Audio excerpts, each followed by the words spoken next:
Hi, everyone. Welcome. We're going to let people keep trickling in. But I am Jenny Lakazowitz. I am the interim director at Greenwich House Pottery. Caitlin, who is in another box on this screen, is our gallery and residency manager. So she's going to help us navigate this Zoom.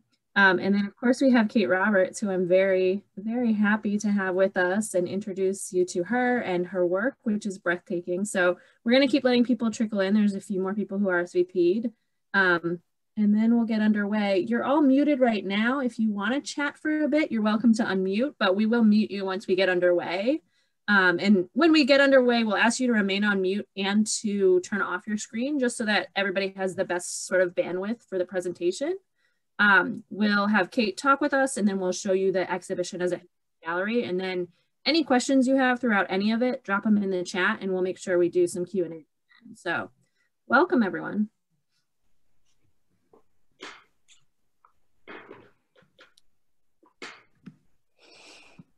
And you can unmute and chat if you want. I feel. Hi, Kate. Hi. That's all I'm going to say. Hi, everybody else. No, U of M is really representing right now. I'm really happy and proud. I've got a really present cat right now who's moving my screen. Congratulations, Kate. Thanks, Magdalene. It's so good to see you. You too. Holly, hi.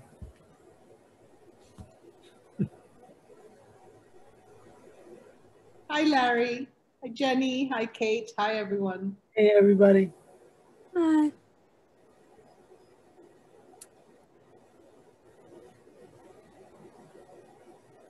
right, Caitlin, where do you think we are? Are we waiting on many more or should we get going? I think maybe we can, as I said it, one more person in. Okay, I think let's get rolling and we'll just keep admitting people as they come, but I think we're looking pretty good. Oh, there they come. As soon as we said it. Okay, I'm gonna get started here. Thank you all for coming to this online artist talk and opening. We are very excited to have Kate Roberts's first solo show in New York City at our Jane Hartsook Gallery. First of all, thank you to Kate for, putting together this exhibition at a very stressful time with lots of things thrown at you. And thank you, of course, to all of our students and staff and everyone involved. I really appreciate everyone's support throughout all of this. But without any further ado, I'm going to introduce Kate, and then Kate is going to talk, and then I'm going to show that video that we talked about of the installation. And then we're going to do the Q&A, just like Jenny said. And so while Kate is talking, if you have questions and you're worried you're going to forget them, feel free to just chat them in the chat box. But when the Q&A is open, feel free, unmute yourself, ask your question, and we'll start a conversation. Kate is from Greenville, South Carolina. She earned her MFA and BFA from Alfred University in ceramics with minors in art education and art history. Her work has been shown nationally in museums like the Tampa Museum of Art and the Everson Museum of Art. She has shown her work at many places, including Red Star Studio and at the Scripps College 69th Ceramic Annual. She's held residencies nationally and internationally, including at Project Art and the Anderson Ranch Center. She is currently the assistant professor at the University of Memphis in Tennessee. And without further ado, Kate, I'm gonna throw it over to you. All right, thanks, Caitlin. I'm gonna share my screen. All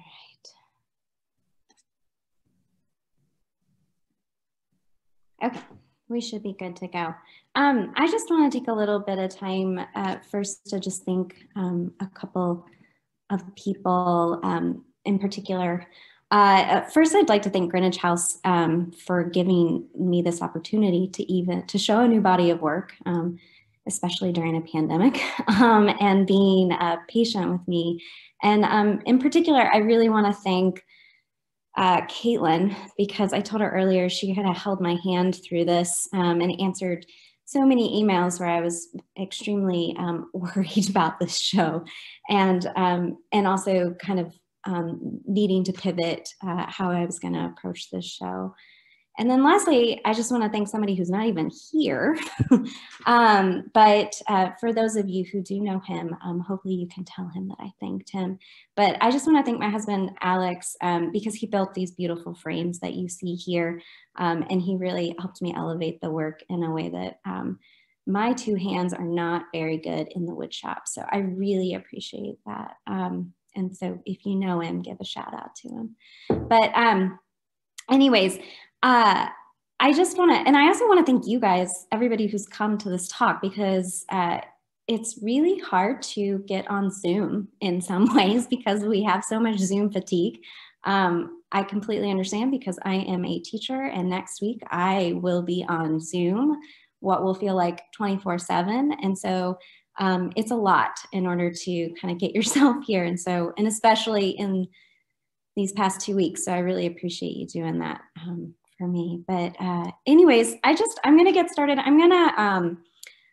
tend to read from a script. So I have a script here, but I'm probably going to kind of veer off of it every once in a while. The script is more so that I don't kind of just speak too much sometimes. So, anyways, let's get started. Oops. Well, there we go. So I grew up in the southern part of the United States. I was born in North Carolina, and then when I was in the first grade, we moved to South Carolina. And I grew up in an area that was surrounded by like a lush and bountiful landscape that's very similar to the series of southern landscapes of photographs by fellow Southerner Sally Mann. And it's an environment that embraces the viewer, much like the Spanish moss that you see here. And it kind of at the same time is very hauntingly visceral. And so time doesn't really move in some ways. And I think it's due to the area's humidity. It's more suspended.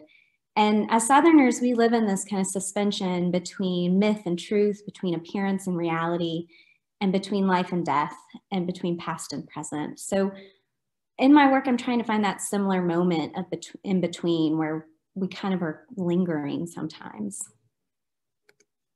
So growing up in the South, my first introduction to ceramics was out of the face jugs. And the one on the left is by unknowns circa 1862, 1870. And the one on the right is by yours truly, Kate Roberts, age 12, 2000. I fell in love with the material at a really young age. It's just dirt, but its ability to be manipulated into anything has kept my attention. It can be hard, soft, rough, wet, and all of these qualities have a huge potential to them. And the medium walks this line every time we put it in the kiln, or for me lately, when I leave something unfired. And it's become this perfect medium to find this moment in between for me. So in preparing this talk, I thought about moments when I've had to pivot. And it's made me kind of rethink what I make, how I make it, and my responsibility to it. And so I'm not going to talk a huge amount about this work, but I would say this is probably one of the first times that I had to pivot. This is a piece that I made in undergraduate school, and I had spent my entire senior year researching a slump body porcelain slip and creating a series of dresses that discussed centuries of women's struggle with the issue of appearance versus reality. And unfortunately, some of these dresses kind of had this like epic ending. And I think there's some people who are in the audience right now who were undergrads with me and may have been witness to that. So 2 weeks before I was to have my show, they fell within my studio space and kind of fell into a million pieces. And it's, you know, it was something where I had to kind of figure out how to deal with this and how to kind of move forward from this. And I think it's important to revisit older work every once in a while, because for instance, I don't necessarily see kind of certain concepts conceptually in my work today, but I see how this work kind of changed me as a maker, and it also taught me how to let go. One of the outcomes was my interest in pursuing process. And I engineered sets of molds using the software Rhino, a method of piping slip material out of a cake decorating tube, as you can see on the top left. And then finally a way of suspending the structure. And the bottom left picture shows my senior studio space. So when I would put the structure together, it would completely fill my space. And it was kind of revolutionary to me, my understanding of what ceramic could be. It didn't have to be these kind of really heavy, massive structures. It could be light and airy. And I wanted to figure out also a way that I can kind of see through it. And this kind of way of making in this process allowed me to do that. Another outcome of this work was seeing the power of vulnerability in a material. And so like I mentioned before, you know, when this material couldn't necessarily hold on to itself, and which was mostly due to my failure to engineer it correctly, that, you know, it kind of tested the limits of the material. And one of the most common descriptions of a ceramic piece is that it's fragile. And I wanted to push that fragility to the extreme, and I continue to pursue that today. So like with one snap, this whole piece could become a mirage, which in some cases it did. And I see vulnerability as the way I can challenge this medium of ceramics to be relevant and to stay relevant. And for I find relevance in failure just as much as I do in success. I'd like to put a side note in here that I still have at least one meltdown in making a body of work, but I've also learned how to walk away and kind of sleep on it for a little bit to figure out how to fix it. So the events that shaped my BFA thesis were pivotal in how I approach making. Part of my practice since then has been all in, taking risk, being naive and not settling for what is known. And every time I begin a new piece, I like to pretend it's the first time I've touched clay. I try to be vulnerable. These failures that happen during my exploration become experiments, and they often give me more information about how I can manipulate the material to emphasize its limits and its imperfections. So this is a piece that I made in a graduate school, and I continued to kind of like, I took graduate school and was like, I'm gonna try everything and anything and see what happens. And this was a piece to, and I might've mentioned this to some students who I've had in classes before, but the piece to the left is, was made out of sticks that I had dipped in clay. And of course, it didn't hold up. And so then it made it so that I had to figure out another way to build it. And so there's always these moments where in between I kind of figure out another, but it takes a lot of research and a lot of time. So one of my goals in graduate school was how to create a piece in such a way that you feel it through osmosis. I believe that one of the hardest things for an artist to do is to turn something completely ephemeral, such as an emotion, into something physical, and in turn make the viewer feel it. So one thing that I just wanted to kind of mention about Martha Graham in particular is that she wanted her dances to be felt by the viewer. And so this piece in particular, this is a piece in which that's about a grieving mother, and she represents ephemeral feelings of grief by contorting her body that is wrapped in a stretchy cylindrical form. So let's see. So I spent, oops, sorry. My thesis, so this is a piece that I created during my graduate studies, and this is a piece called Containment. And so this piece is directly informed by that Martha Graham work. And so I took a still from a Martha Graham dance, and and so what you can kind of see, I mean, this looks a little bit like it might be a pediment or on a pediment on the Acropolis or the Parthenon or something like that. But what it is it's a person actually kind of holding another person, and it's a very dramatic pose. And so this was one of the first times that I started working with unfired clay, and I was really curious about the kind of temporality of this and taking this kind of moment and this emotion and preserving it under this this piece that was this clay fiber that was dipped in slip, and then overlaid what I had made, which was a bunch of kind of like 2x4s stuck together in order to kind of make the underneath form.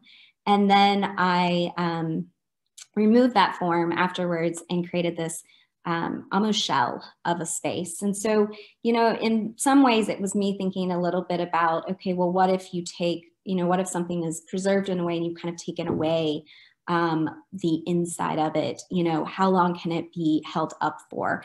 And so in this case, there's kind of this possibility that it could once again just fall apart. So my thesis kind of came to a culmination of all these things that I was talking about or in looking into and researching in graduate school. And I chose to do my thesis in a decaying building in which was an old post office in the town, kind of 2 towns over from Alfred in Hornell. And when I first went to visit this space, what kind of drew me to the space initially was there were all these remnants of what it had been. So there was this pink marble floor, there was this kind of flecks of green paint, there was this kind of molding that was there, but there wasn't much left. Like literally there was one plug that me and the other person who was sharing the space with me, we had to share in order to light our show. And also she had a lot of videos in her work as well. So we had to kind of share some of that electricity. But anyways, when you first came in, so you're looking at the very front of the space. And so this was the entrance of where you would come get your mail. And so I thought a lot about, you know, what kind of designates an entrance. And around this time, kind of while I was in graduate school, it coincided with people really highlighting Detroit at this time and highlighting the decay of Detroit, in particular because Detroit had gone into had filed bankruptcy. So it was in the media and in the news, and there were a lot of artists that were going there and kind of taking pictures of it and looking at and kind of creating these moments that were where it was okay.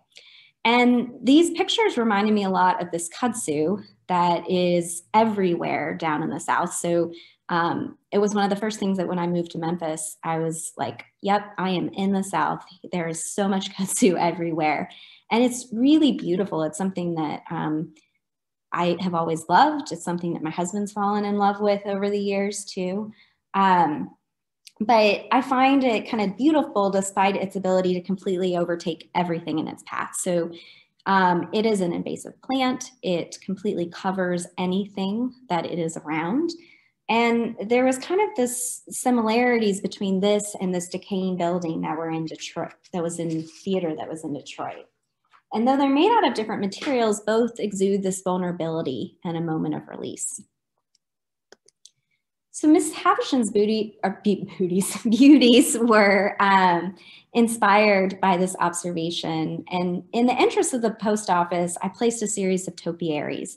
And these were also inspired by a vase of dead flowers that's traveled with me from studio to studio. So it's one that that an old professor, Andrea Gill, had kind of handed me and was like, you like dead flowers. And I kept it, and I have had it with me until I actually moved here to Memphis. I finally was like, maybe it's time to let go of you. But what was really beautiful about that is that over time, there were kind of remnants of the studio that had gathered on the dried petals, and webs had stretched from one surface to another, and it kind of preserved what was underneath. And kind of these petals were completely frozen in time. And topiaries, the reason why I settled on topiaries at the beginning is they're iconic of palaces and mansions. And by altering their appearance with accumulated fiber and slip, it's a reminder for me that nature does not discriminate. Items symbolic of wealth, status, and grandeur are not safe from nature's wrath. And the fiber hangs and wraps itself around the flowers and vase, trapping remnants of life. So in the So when you walked through the entrance of the post office, directly across or behind the topiaries was this huge room, which would have been where they sorted the mail. And this was, I fell in love with the space, but I was also very intimidated by this space because it's huge.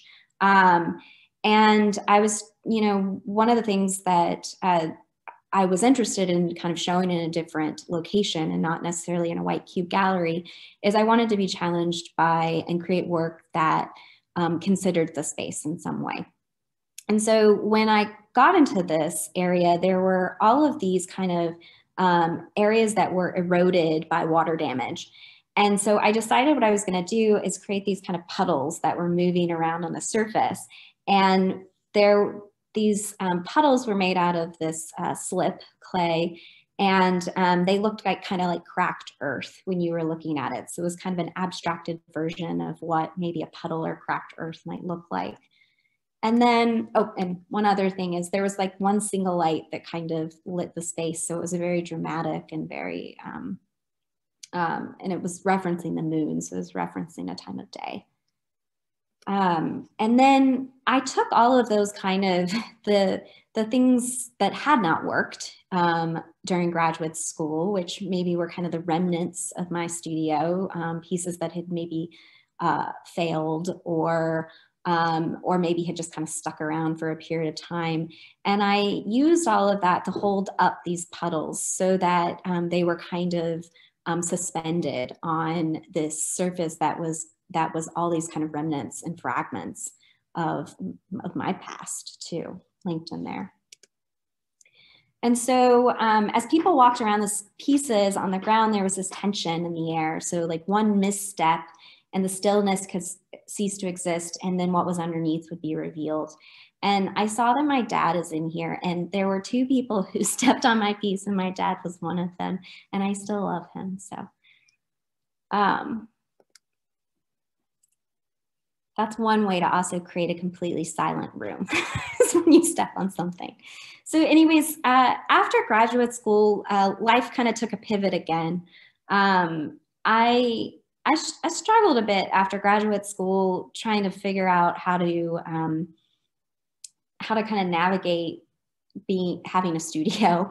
Life really took over. I was lucky enough that I got to teach. I was an adjunct at the University of Wisconsin-Madison, and I taught 2 classes, and I would do that 2 days a week. And then the other 2 days a week, I was a substitute teacher or sometimes a nanny. And then the 3rd day a week, I was definitely a substitute teacher, most of the time in elementary school. And so my mind was kind of constantly kind of going back and forth between areas. And so I was looking for, I kind of also had a pivot in the way that I thought about working in the studio and making work, but also I was having a moral dilemma too at the same time. So I don't know what happened. You know, I've heard of a lot of this is when people leave kind of graduate school, there's a bit of a lull to begin with, and then you kind of find your footing. And I definitely had that. I had a bit of like kind of a moral quandary about what I was making and how I was making this work that was super fragile and that oftentimes was really hard to ship. And so what did I decide to do to continue to make super fragile work that could be very difficult to ship? But what I decided to do is I was interested in making work that I could reuse the material again. And so this led to these, I was kind of in graduate school, I was working with unfired material a little bit, but I hadn't really kind of committed to it. And so the final product, you know, mostly was fired at that point. And so these pieces were, though they were fragile, they were kind of missing this idea and this direct material investigation of impermanence. And so I started to make these gate pieces, and these pieces were about how a gate built in this way could neither protect or keep something in because it was just as ephemeral. It could easily be slaked back down. It could easily be taken over. And so I started building this way as well because I was interested too in the possibility of arriving to a site with a toolbox of materials and building a piece in situ. So past gates were built in my studio and transported to the final location. And I'm more than welcome to talk a little bit about that later on. But I really was interested in kind of like being able to travel with this and to install there on site. And so I was given the opportunity in 2017 to create this piece in Carouge, Switzerland for the 15th Parcours Ceramique Carouge. And it was built in the Allée de la Fonderie, building that was in decay, that was kind of set to be demolished. And so I thought the piece kind of echoed the circumstances of the building. It was suspended between life and death. Prior to beginning a gate, and so this body of work that I've been working on, I often research gate designs within the area they will be installed. And so this gate was inspired by a gate that was on Lake Lugano in Switzerland. And I took the title for the piece from the nickname of this gate, which was Gate to Nowhere. And I love this kind of image because this is where boats would come up and kind of land and come ashore. And so they're built using fiber mixed with porcelain slip and slowly built upon a fishing line that's hanging from the ceiling. And I attach that fishing line to the ground to begin with to kind of anchor. And then what I love about it is the ability to make decisions, not just intuitively, but instantly. And so if I don't like something, I can always take it apart and redo it and refix it. And what it also allowed me to do, because of that situation that I was having back when I was living in Madison, is that it was okay if a piece dried out because I could just put more clay on top of it. I didn't have to really worry about things not being able to work when I came into the studio the next time. And then also in making these large installations, there's a temporality, I can respond to each mark in the moment, okay? And so they're not, and for their temporality to keep each action from becoming too precious and in turn becoming more fresh.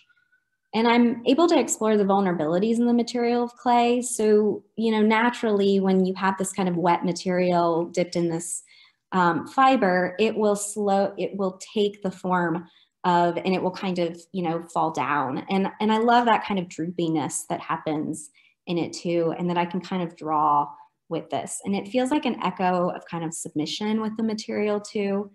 And I see openings. So oftentimes if I ship these pieces, they may break apart or something in shipping. And I see these places for you to kind of pause and contemplate that your mind is not completely busy all the time trying to take in this information. Another reason, I began working with this is that I could reuse the material afterwards, so that there was this kind of understanding that this, at the end of the exhibition, the suspended porcelain cut down and recycled with the hope that its material would be reused for future pieces. And ultimately, each piece's life during an exhibition hangs somewhere in between. So Gate to Nowhere was displayed for 1 week, where at the end of the exhibition, it was cut down. And most of the time, this would be done after the exhibition doors were closed. However, the organizers of the parcours decided to highlight this. So they kind of had it as the closing night thing. And so some stills from a video that they taped for me. And I'm really glad that I wasn't. There's one thing that I've also learned in making these is I'm getting better and better about letting something go. However, this piece was really hard to let go because I had such a wonderful time making it, and I met so many wonderful people. And it's hard when you have something that has a little bit of a kind of memory instilled in it. And this is the most recent one that I've made. I made this almost 2 years ago. It feels like 2020 didn't exist. So it's a little crazy to kind of think about that. So this is about 2 years ago, and this was for the Korean International Ceramic Biennale. And, every time I make one, I try to kind of set some new guidelines for myself. And so this time I wanted to see how little I could build up the line so that it felt more like an apparition. And the title, Between Thresholds, comes from this threshold between North and South Korea. So, I was thinking about that tension between the two and how, this idea of a gate or this idea of a kind of partition or place that we're trying to keep something in or out and what that tension feels like in person, and how it in some ways is just ephemeral and is, I mean, yes, there are permanent ones, but I also don't believe in them being permanent forever. So I did a collaboration 2 years ago, with my friend and fellow artist, Peter Barber, who makes these gorgeous figurative sculptures. And this is the first collaboration I had ever done, maybe outside of school, and one that wasn't necessarily assigned by a teacher. And, you know, Peter and I, instead of, you know, we got the show together, and instead of thinking about just making separate work, we really wanted to think about making this work interact with each other. And so the title Figure Ground is us thinking about how could I make a space that then his figures could interact with. And in some cases framing them, or, and I looked a lot at sets, and we thought about this a little bit as a theater in the round, so that you also as a viewer were interacting with the work as well, and were a player in this. And so this is another example of part of our collaboration. And so here is another pivot. And so, you know, in kind of thinking about unfired clay and using it, I started to think about kind of like, I would be building and then things would kind of crumble, and there would be all this kind of remnants on the floor. And I was just looking at them and thinking, oh, this is, you know, this is material I can use. This is something that I could kind of draw from. And also at the same time, I'm watching my husband screen print. And so I was like, oh, I wonder if I can screen print with clay, or, you know, and yes, we can. But I was also thinking, well, can I screen print with dust in some way? And so these pieces, these are some smaller kind of pieces that then ended up being the impetus actually for some of the work that you are going to see in this show. And the series of dust prints, they explore this conceptual nature of using the medium to discuss the temporary physicality of buildings or monuments torn down or destroyed by the temperaments of man. So all of these places once existed and were either somebody didn't like the building anymore, or there was a war that happened that destroyed this building, but there was a change. And so it kind of felt like, you know, a lot of this had to do with like man making these decisions and these choices to alter this architecture. And so these are kind of some smaller pieces. And as you look at them, the images become distorted and ghostly through the process of screen printing. So I would print, I had an image and I would push glue through the screen print, and then powder the dust on top of it, and then kind of wipe it away in a little bit. And this was on velvet. So the velvet really kind of grabbed and sucked in some of the dust. So I usually have kind of a few things going on in my studio at one time. I'm kind of making these larger installations. I like to have some smaller works started. And so in making those smaller dust prints, I began to dream up ways that I could get the dust to be suspended in air. Like that is like one of my dreams, is that you could walk into a room and that you just like, you touch the wall and it just feels like it crumbles all around you. And you're like, that's a very weird dream. But I like have this, you know, vision, and hopefully maybe someday it will happen. I haven't figured out how it can be like attached to the wall first before and not and stay. So enough that then you could interact with it. But I'll figure it out someday. So, you know, this led to me using tulle fabric for its transparency. So tulle is, you know, a fabric that is usually made for like tutus and things. And I could create these studies. I was responding more to the action of the dust interacting with the tulle. So it appeared more like it was getting caught in it. And there would be places where it would become lost due to the weave of the fabric. And the tulle fabric became this kind of sieve or filtration device for the dust. And so I saw these as these kind of big sieves in terms of something that would then an image would be pushed through. And so Walking on Ghost was created for an installation in Seattle. And I was drawn to this gallery in particular because they're remnants of the past inhabitants of the building. So sections of the tile floors were left from a former grocery store, as well as patches of ornate ceiling tiles. And Seattle is also a city that's terrain is constantly changing. So I lived there for 2 years, and I would see buildings constantly being torn down, really kind of old buildings. There's possibly some of them maybe had some problems to them as well, but I saw a lot of that being torn down and new buildings and being made for taller, more compact places. And so this piece explored the concept of this kind of changing landscape. As one image begins to recede, another was emerging as the clay dust passed through the round sieves. And the title, Walking on Ghosts, came from Cyprian Gallard quote in an interview called New Romantic. And he was in conversation with Jonathan Griffin, and he says, "I see buildings falling in Glasgow. I see rubble. I ask myself where that rubble goes. I discover that it's crushed and then used to build new pedestrian streets. So people are walking on ghosts of tower blocks." I thought this image was really potent and directly linked to what was happening in Seattle, that, you know, these buildings that were being, torn down were creating this dust.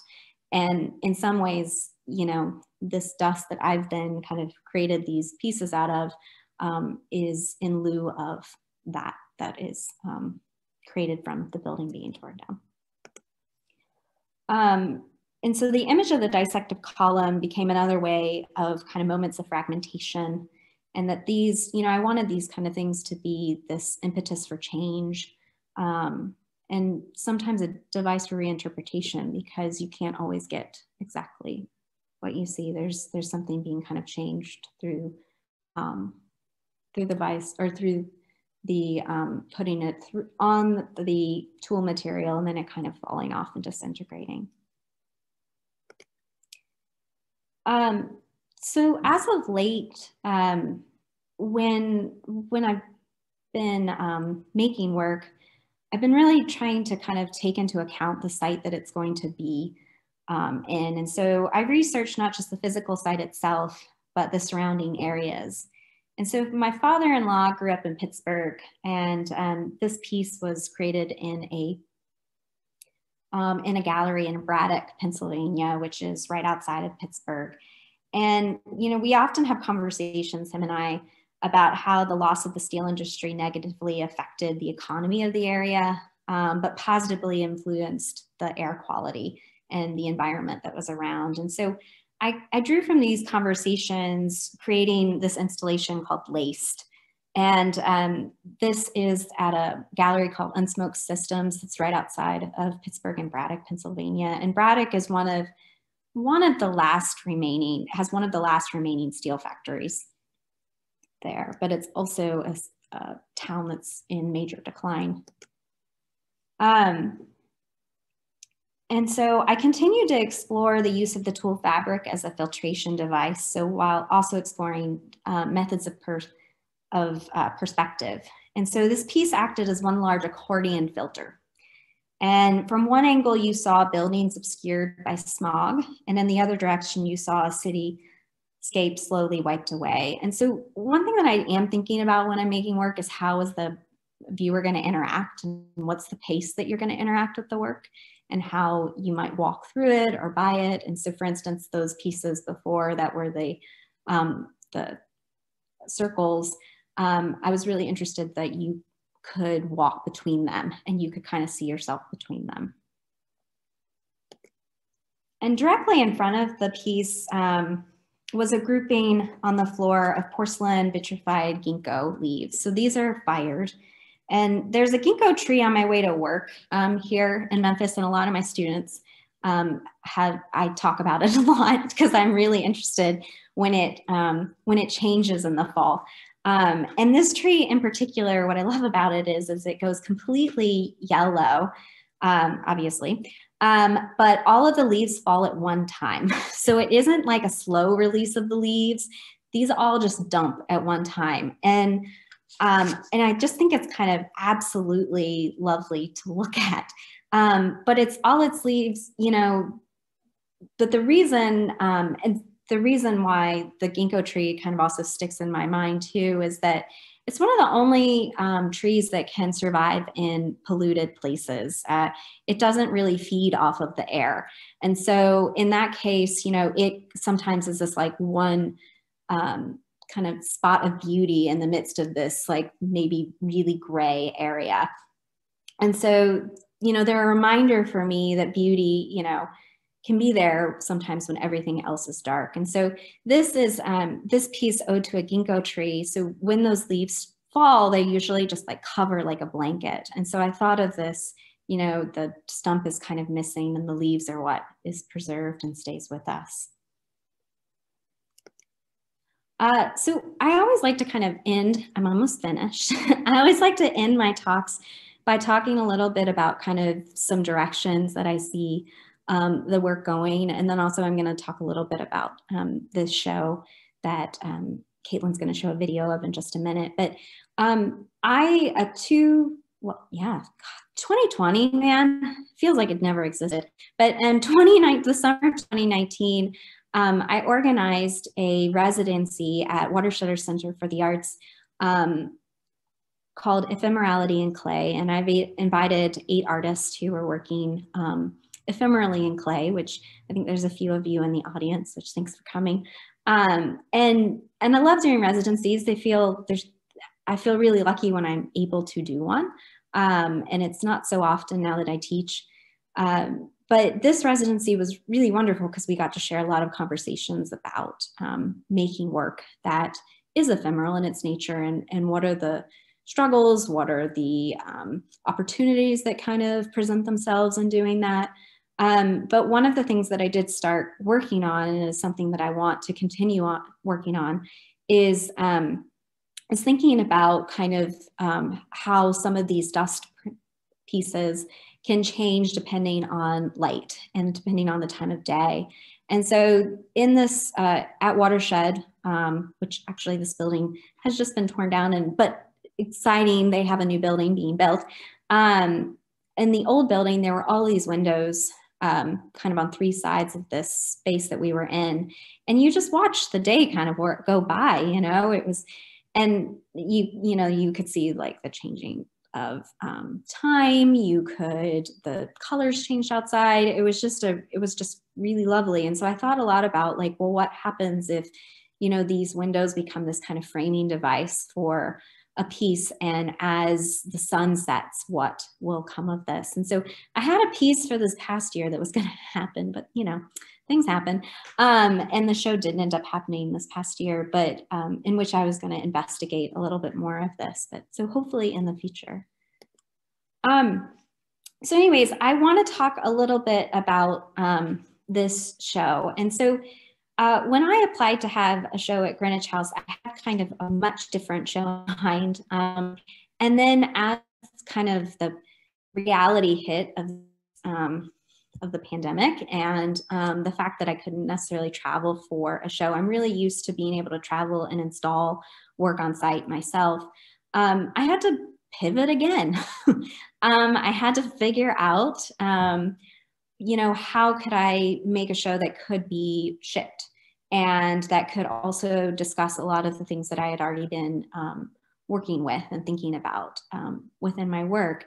And so I started to, as you probably saw, most of my work is generally in the neutral category. And so this new work kind of allowed me to experiment a little bit with different pigments and also different colored raw materials. And so that was really nice. I don't have any images exactly of like how the work was created, but I thought I'd show you this. These are some testing that I was having where I was kind of seeing how certain pigments might interact with the surface of the tool underneath the tool. So this show came out of one of the other things, you know, that was really hit hard this past year was the wildfires that happened out in the Pacific Northwest and also in California. And I have friends and family who live out there. And, you know, I was getting pictures of kind of this you know, what the sky looked like outside. And it's very alarming. And it was also, you know, I just couldn't believe that this thing that once existed there is obviously no longer there. And so there's this kind of change through the landscape. And so, but also this idea that there was like, it reminded me of like, you know, these images reminded me of how I feel in the middle of summer here in Memphis, where I'm like suspended and I can't move.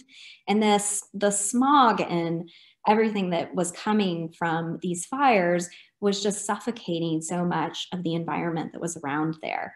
And I thought a lot about how that kind of also mirrored a little bit of like how in some ways we felt this past year, where we couldn't kind of, I don't know about you, but there was a lot of kind of lingering and kind of being suspended in who knows what's going to happen next.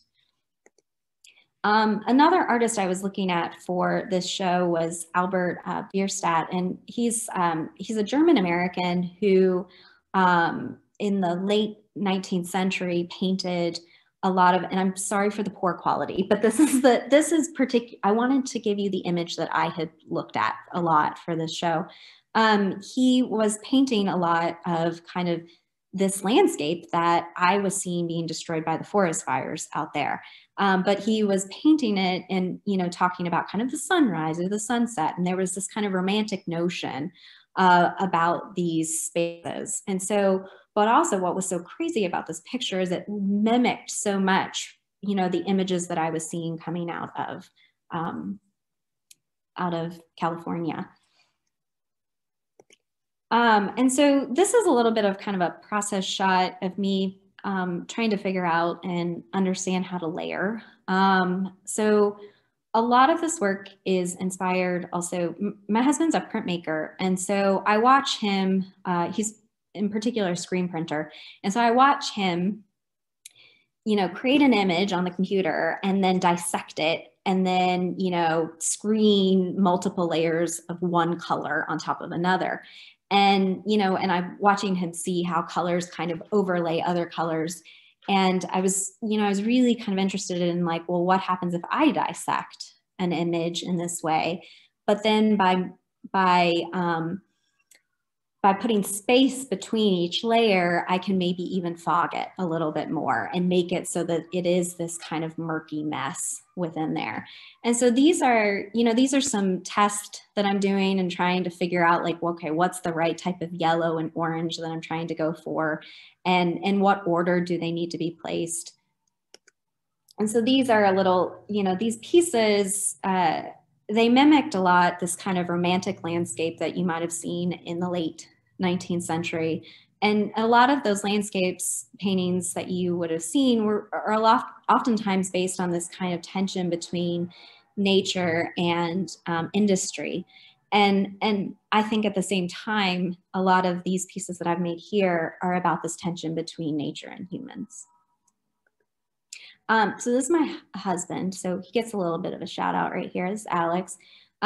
He is the builder of the frames. And so I thought this is a piece that didn't make it into the show, but was one of the first ones that I made. And so these are the framing devices. So each piece is stretched on a frame. And then actually the piece in the way back, that was supposed to go in a window someday. Still in the studio right now. And so then, you know, we kind of end up with this in the end. And so, you know, I want there to be this, I like the fact that all of a sudden those layers become really blurred as you kind of see through them. And so anyways, thank you so much for listening to me chatter and staying through the bombing section of the talk. Thank you, Kate, and thank you for everyone bearing with us for that Zoom bomb. I'm glad that we're back in business again, and I think we seem to be okay. I am now going to share a video of the exhibition install, and after that, we can open the floor to questions.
Okay. And so as you saw on that last slide there, the gallery is open by appointment. So you can either email us or visit our website to make an appointment to see the show online. Those photos are all also available on our website if you're not in the New York City area. But without further ado, let's open the floor to questions. Please feel free to unmute yourself and ask Kate a question.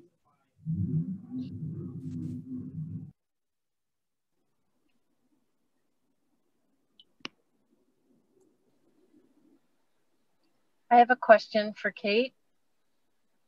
Hi. Hi, Kate.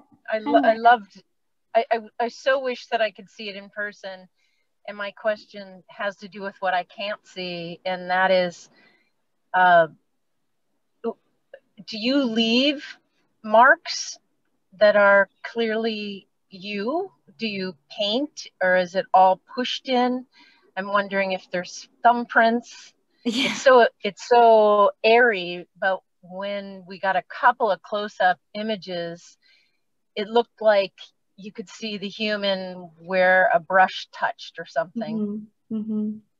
Yeah, I think they're more they're more paintings, definitely. So they are, I paint glue onto the surface, and then I sift the clay dust through onto that surface afterwards. And so there's a lot of, I wish I had images of this, but most of the time I'm just kind of like in the process of just making sure it doesn't like fall or something. But I tend to have like, I'm like really embarrassed because there'll be like containers of sand that are holding it up so it can dry while I like kind of like, and then I might have one hand kind of holding. I'm not really describing it very well, but it's a little bit of kind of like a jungle gym in there as I'm kind of trying to finagle putting the dust on the on the surface. But I do go back, you know, I do go back and wipe away. I do go back and I can also kind of sometimes scrape a little bit away. So there's a little bit as I'm building up those layers and looking at them, I might notice and be like, oh, you know, that looks too forced in that area. I really want it to be a little bit more softer. And so it's not quite the same as like, you know, pushing the clay material and kind of like, you know, wrangling it with your hands. But at the same time, I still do feel like, you know, that structure of the tool is kind of, it's the underlayer of everything. It's the thing that then I can kind of adhere something to. And so it's also giving me the structure too, because of the way it's set up. It is a netting, you know, so it has these holes that are connected. And so those holes allow some material to kind of attach on the edges, but then also fall through. And so I like that quality that there's a little bit that I have control of, and there's a little bit I don't have control of at the same time.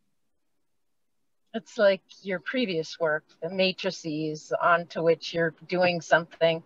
Thank you. It's lovely. Thank you. I appreciate that.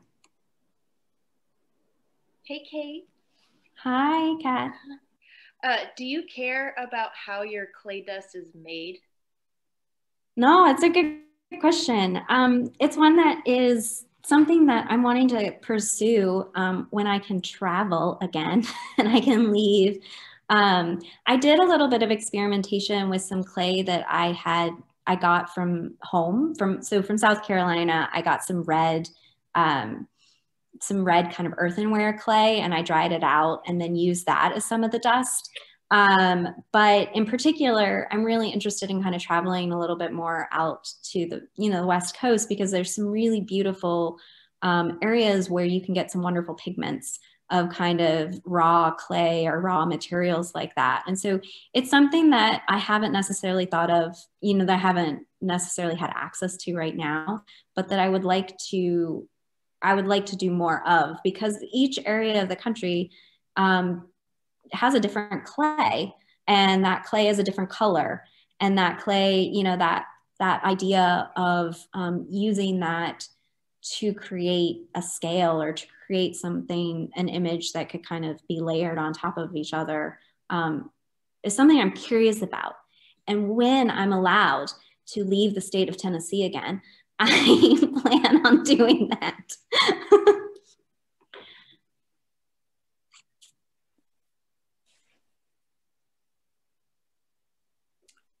Kate. Oh. Hi. Hi. Your work is amazing. I'm watching with my niece, and we've just been completely wowed by the scope of all of your work. It's just so amazing. And it has, of course, this intense fragility to it. And the temporal nature of your work has been such an important part of it.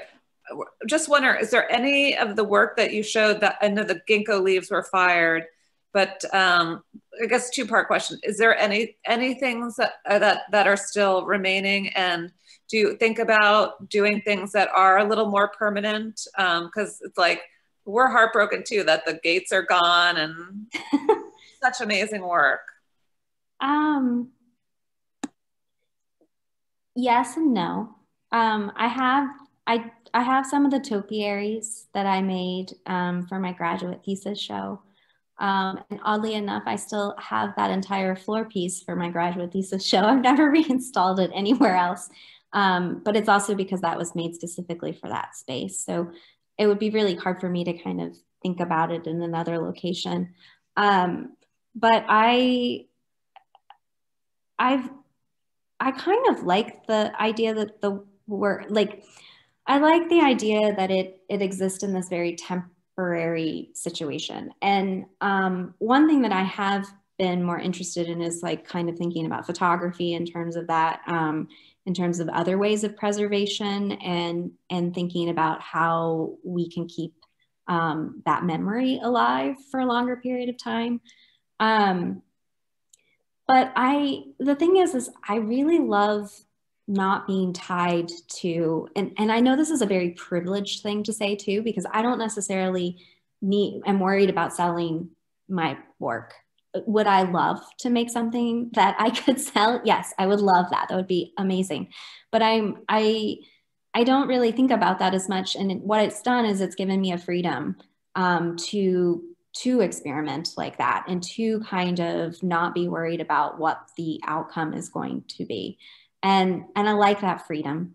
I mean, it's one of the reasons why I decided to be, or not one of the, it's one of many reasons that I teach, because teaching allows me to have an income that will support this way of making. And I like having that sense of freedom for that. I also feel like I was just making work that was so fragile and and I wanted it that way. And I just couldn't see it being, I would always, I've mentioned this before, and I'm talking about him a lot because he's one of the only people I see right now. But my husband, he's always like, okay, Kate, can you make something a little bit smaller? Do you think you can make something that like maybe we can put in a box in a certain way? Can we there's always this kind of thing that's like, and I'm like, no, I can't. Like I'm addicted to this sense of risk. I'm addicted to this sense of like that it's not going to work out. Like it's okay. And that it's going to be temporary. But that's the only part of my life that I allow to be that way. So I don't know if I answered your question, but hi.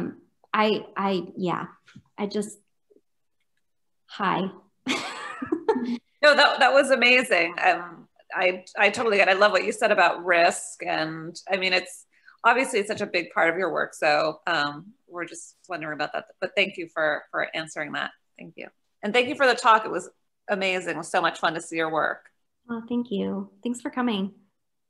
I had a question that kind of jumps off of where the last question was coming from. Since you're painting in glue, I wonder how archival the dust prints are. Yeah. Well, I'm using Elmer's, so if Elmer's is archival, then sure. No, I'm not gonna lie. So this last body of work did feel like it had that it has this possibility of existing for a long period of time. however, there's things that I still have to think about. Like I have to think about humidity. I have to think about the fact that that will re-wet the clay and the dust in some way. Like that's something that I hadn't thought about before, and that in some of my experimentation has changed and has kind of led to that realization. But I mean, you're making Magdalene is making paintings with clay right now. and I think but at the end of the day, don't you think a lot of what we have in our world is all just ephemeral anyways? So I just kind of like, I think that we are so, sorry, I may be going off on a tangent right now, but I think we're trying so hard to preserve everything and to make everything kind of stay one way. And I think it's okay to make things that are going to have a period of time. I am, you know, I do worry about kind of like what could happen if somebody bought a piece and then they came back to me in like 20 years and was like, so that dust that you put on here is completely evaporated now. You know, like there's like some things that come back to mind, but I'm reminded by like people like Janine Antoni, who made a piece out of chocolate and butter and things that like, you know, she also had these moments where she didn't realize that like, oh, MoMA's calling me, I have to go fix my butter sculpture again, you know? So there's just like, there's something about also constantly still being in contact with a piece too. But, you know, archival, funny thing.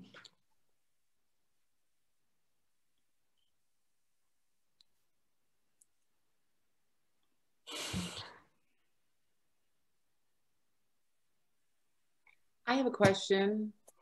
I'm in Memphis, and it looks as if you'll have you'll be an artist in residency at Crosstown.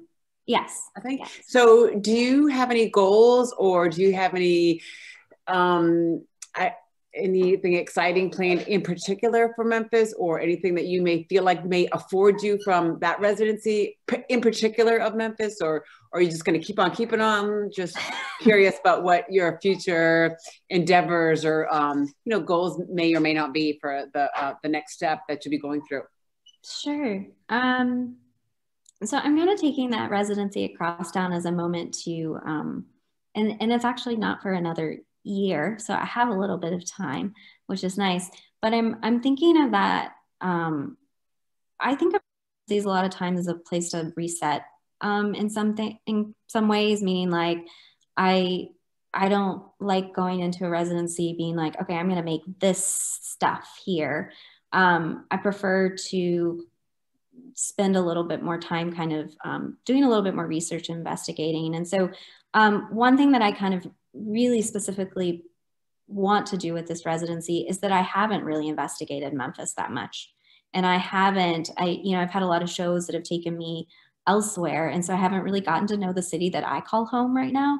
And I need to, I want to go to the Pink Palace. I want to go to, places that I should have gone already.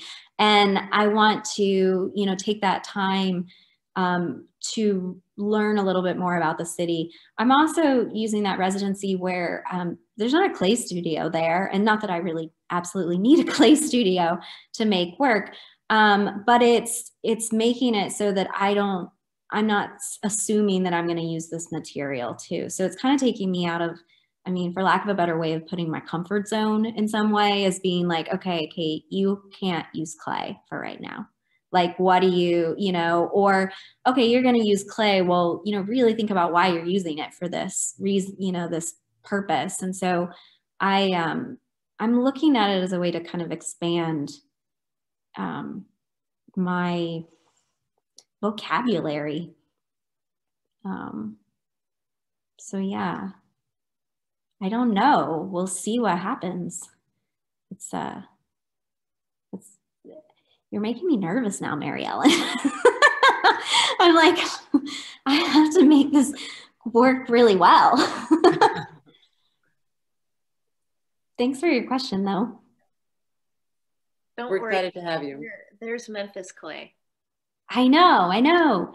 I was going to take some students to last semester.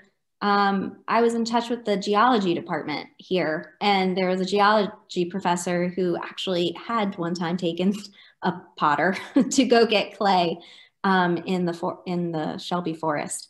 And so he was going to, things kind of, the pandemic, things kind of got a little messed up. And so I'm hoping to get back in touch with them again, because I really want to. I brought the students back clay from South Carolina to work with in our studio, but I really want to, I want to search around here. So I'll be calling you Kat, because I know how you like to wander. We have a question from the chat. Okay. Greg is asking, the multiple screen softens images and appear like memories, similar to Chinese paintings, and the blurred gray monochromatic images painted by Gerhard Richter. When do you decide to retain a recognizable image, or when do you decide to stop disappearing a subject? That's like I like this question. I've been leaning, some of the pieces actually, you might not be able to tell, but I can tell the order of the pieces, like in terms of like which one I made first. And so, I started with the purple ones. So the ones that are by the windows in there, I started with those first. And those I felt like were a whole lot more, the image was a little bit clearer. And then I actually moved to the orange ones, and I was looking at them, and I'm not going to lie, I go in my studio every once in a while and I look at the work and I'm like, okay, what do I like about it? What do I not like about it? Like, what's working, what's not? And I actually felt like they were becoming too, could read the image too much, and I wanted it to become even more blurred. And so I actually ended up working on those studies as a way, those studies of atmosphere as a way to pull me back out of trying to make an image necessarily, and just really focusing on color and overlap and that. And so that really, like, when I did that, then it pulled me back into the last one that I made, which was this vertical one, which I then started to go into the images that I found and actually like photoshopping them and rotating them around each other and like cutting them up and pasting them back together. And so it made it so that I looked at it in a different way. So to be honest with you, the way that these images are starting to go is a little bit more abstract and more kind of ethereal. And so, and I think that just comes from me, like, I really wanted to have a mood that you felt when you looked through it, and you kind of got absorbed. And I feel like you sometimes get that, at least in my opinion, you sometimes get that more through abstract pieces, because you're really trying to make an image happen for yourself, or you're either just letting yourself kind of be absorbed by it. And so it's interesting you asked that question, because it went through my mind the entire time of making these, of being like, nope, this is too, there's too much of an image in this. I need it to go away. So.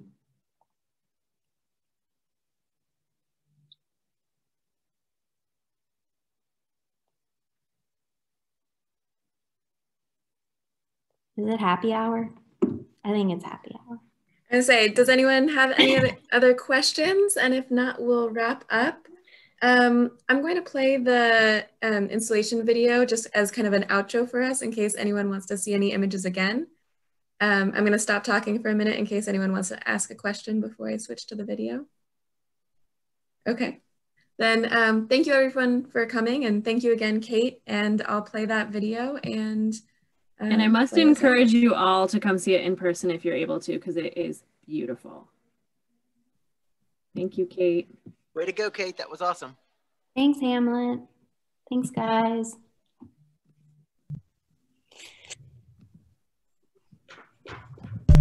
you.